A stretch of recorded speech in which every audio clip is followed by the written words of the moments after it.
Do you think, for example, if you were looking in Scripture for something which would identify this as a God-given text, maybe you as a scientist would look for some scientific information. It might have told you the shape of DNA or something like that. But do you think which Jordan actually thinks, yeah. Yeah, we can perhaps get onto that, but...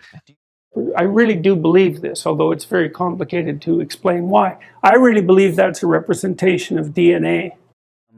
You once showed in a lecture a picture of snakes spiraling around each other, snakes' tails. Yes. And you said something like, I think it's positively, that is a representation of DNA. Yeah. Okay, so the two primary gods are Apsu and Tiamat. Tiamat is female and Apsu is male. And they're locked together in an inseparable embrace. Okay, so how do you understand that? Easy. Yin and yang. It's the same idea. Here's another representation. This is a cool one. I've got a couple of them here that are really cool. This is from China. So this is Fuxi and Nuwa. I think I've got that right. But I just love that representation. It's so insanely cool, this representation. So you see the primary mother and father of humanity emerging from this underlying snake-like entity with its tails tangled together. I think that's I really do believe this, although it's very complicated to explain why. I really believe that's a representation of DNA. So, and that representation, that entwined double helix, that is everywhere. You can see it in Australian Aboriginal art, and I'm using the Australians as an example because they were isolated in Australia for like 50,000 years. They're the most archaic people that were ever discovered, and they have clear representations of these double helix structures in their art. So, and those are the two giant serpents out of which the world is made, roughly speaking. It's the same thing, you see that in the staff of Asclepius, which is the healing symbol that physicians use, although usually that's only one snake, but sometimes it's two. So that's a Chinese representation, and then there's this. That's the Egyptian representation. We talked about the Egyptian story the other day, right? We talked about Isis and Osiris. So there they are, cobras. Their tails are twined together. See, they emerge out of that. That's the dragon of chaos that manifests itself as culture and nature. That's the representation. That's unbelievably cool. So, okay. So, anyways, back to the Mesopotamian story. That idea that in some sense represents DNA seems to me to be complete nonsense. Okay, I will absolutely address that. Okay. God. Well, this is something I did want to talk to you about. Okay, it does take us rather far down the rabbit hole, though, I would say. Okay. Well, I think it may be fundamental to our difference. That's fine. That's fine. I'm more than happy to address it. And people have called me out on that a lot. So there's some representations of the idea of the original. It's not. This isn't all Adam. This is an old Chinese symbol. I think it's Fuxi and Nuwa, although I think I have the pronunciation wrong. But it's really cool. See the snakes down here? They're kind of like a DNA symbol, which I find very interesting. And so that's the original cosmic serpent. That's sort of the potential out of which that emerges. And then that's the differentiation of that into male and female. And so that's like the predatory unknown.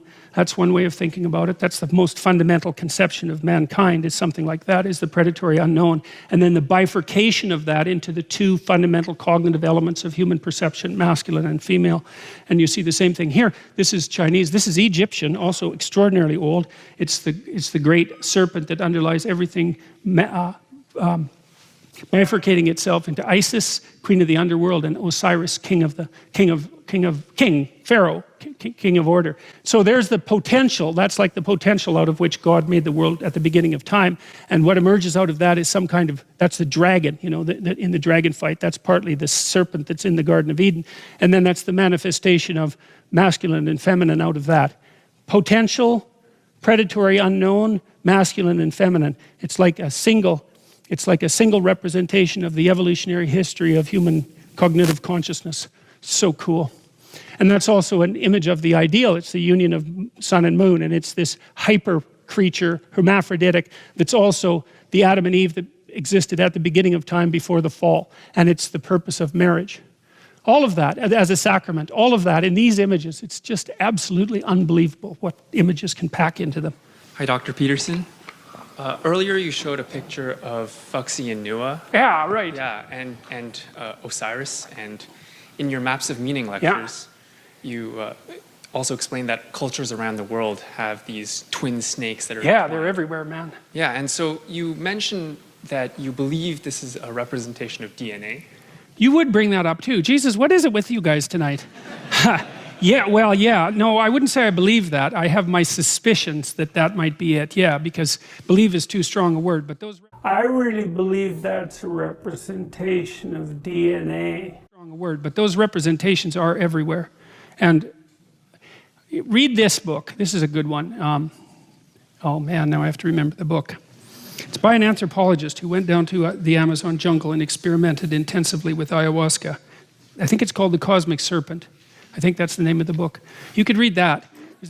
I spent months looking into shamanism, reading the literature, and I began to see a coherence, not just in the Western Amazon, but in shamanic traditions around the world. Everywhere where there are shamans, these people work with trance states and claim to enter into communication with what anthropologists call spirits, which give them their knowledge, and which historians of religion say they associate with a shape called the axis mundi, the axis of the world, shaped like two entwined vines or serpents or a twisted ladder, spiral staircase. And this entity, which is shows up in shamanic traditions around the world, is an entity along which the spirits that shamans communicate with go up and down. And this axis of the world is purported to be extremely long, so long that it can link earth and heaven. Well, maybe there is a concept in rational science that might correspond to this. So what could it be? These people are saying that there are essences that are common to all life forms and that they associate with this twisted ladder shape. What could be an equivalent concept in science? Well, funny, I began to see correspondences between what these shamans were talking about and DNA. There's another one called Breaking Open the Head, which is also pretty damn interesting. So the book ended up covering a lot of different areas which to me seem interconnected.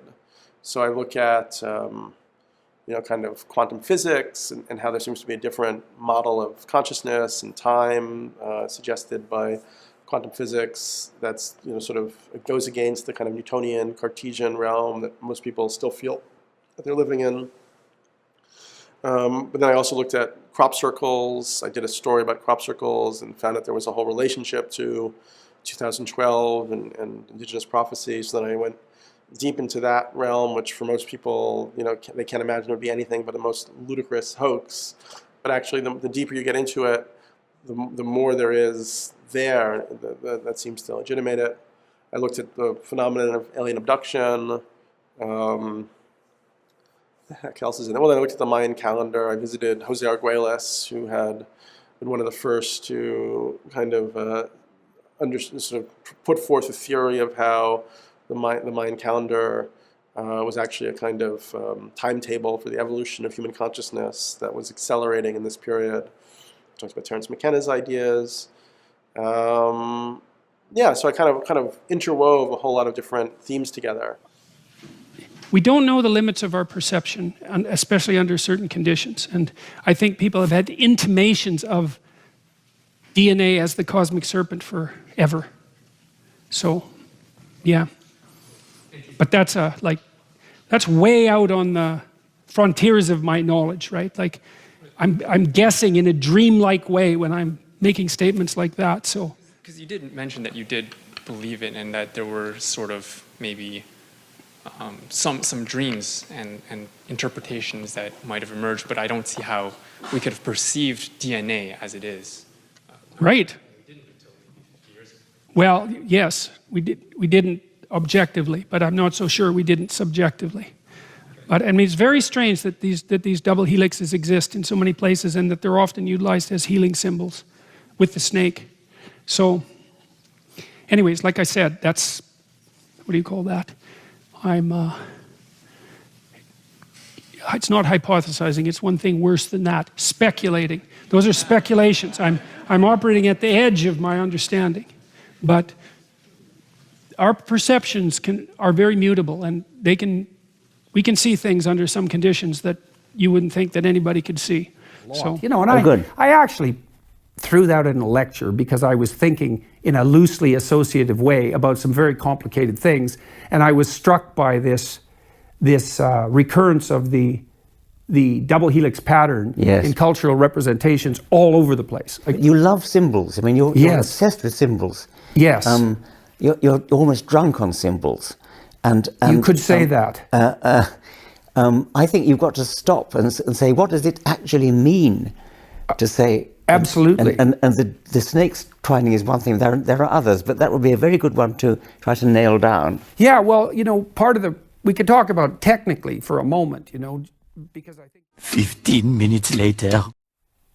the world tree is a vision of the microcosm to the macrocosm. The tree is used as a metaphor for that.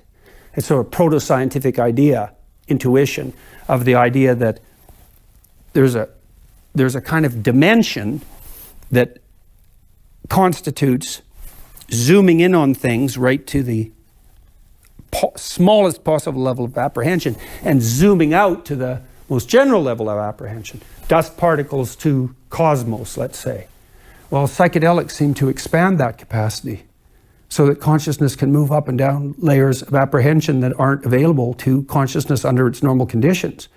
And there are good accounts of shamanic experiences, and they're very strange. They're very well documented. The shamanic experience involves a death. And then, past the death, the capacity to move up and down this microcosmic to macrocosmic realm in a way that doesn't seem possible under conditions of normal consciousness. And so... We're rattling around again. Well, the question is, how far down the levels of analysis can consciousness go under extreme conditions? And so, and I said this was speculation, but I've seen these they're often dual entwined serpents. They're very common. In fact, I have one made by an Indian carver, a Canadian native carver in my, it's so cool. It's called a sea soodle. I have it up in my 3rd floor. It's set on 2 totem poles. There's a man in the middle. There's a serpent on both sides of him. And I asked him what this image meant to his people, because he's still part of an unbroken tradition. He said they had a myth that something alien landed on the earth. It was this sea soodle object. And that when it was rolling down the mountain that it landed on, it took the form of all the things that it encountered. And so, well, like I said, this is in the realm of wild speculation. But I know what Crick thought about the origin of DNA. Well, he thought it was too complex to have evolved. I see what you mean. You mean the idea of it coming from elsewhere. You know, the guy that discovered DNA, I think it was Watson, and it's Watson and Crick, but I don't remember who wrote this book, but one of them, I don't remember which one, he believed that DNA was so complicated that it had to come from space. He didn't believe it could have possibly evolved on Earth. And so, like a lot of these people who are used as exemplars of scientific reductionism aren't like that at all when you actually read what they had to say, right? They were very aware of the limits of their own knowledge. And I mean, DNA is something really quite spectacularly remarkable. It's an eternal substance. It's been around for a very long time, and the idea that we understand it is a very stupid idea. Right. Now, I mean, I know that's an infinite regress problem. That's what was... Okay, so that was all that was behind that, you know, bit of speculation, which I normally wouldn't have ever done. These coiling serpents, I think that under some conditions, vision can expand to the point where they can see down into the micro level. They can apprehend the micro level consciously. You think that our consciousness can extend down to the micro level, to the level of... I do.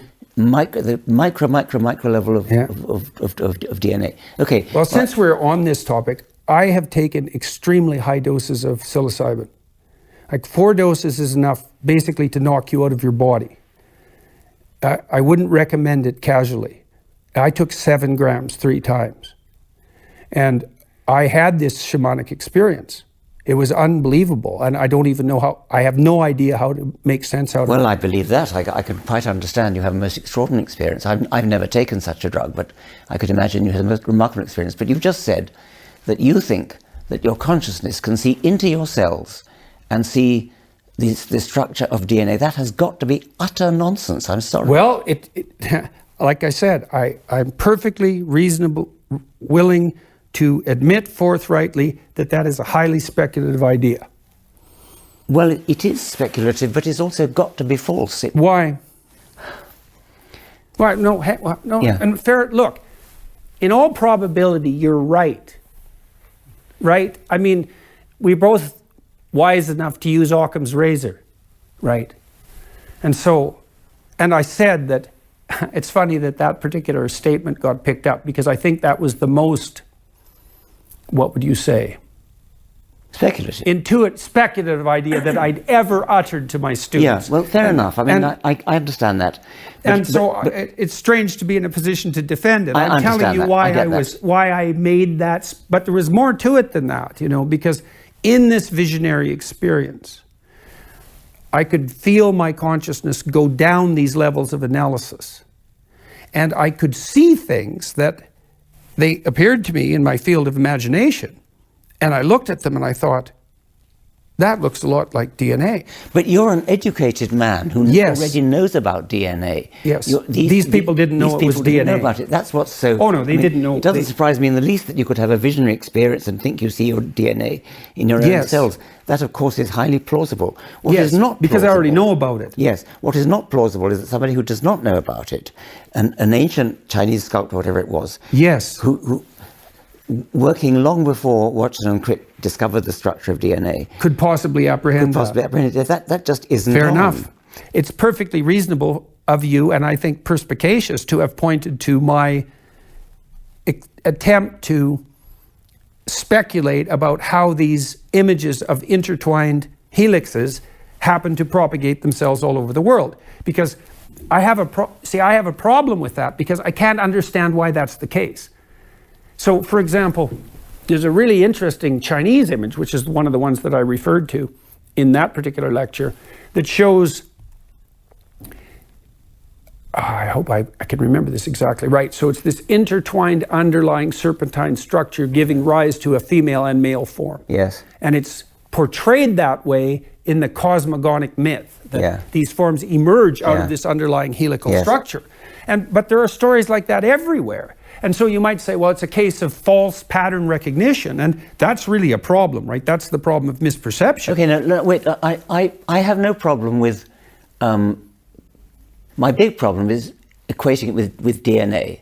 That's bullshit. However,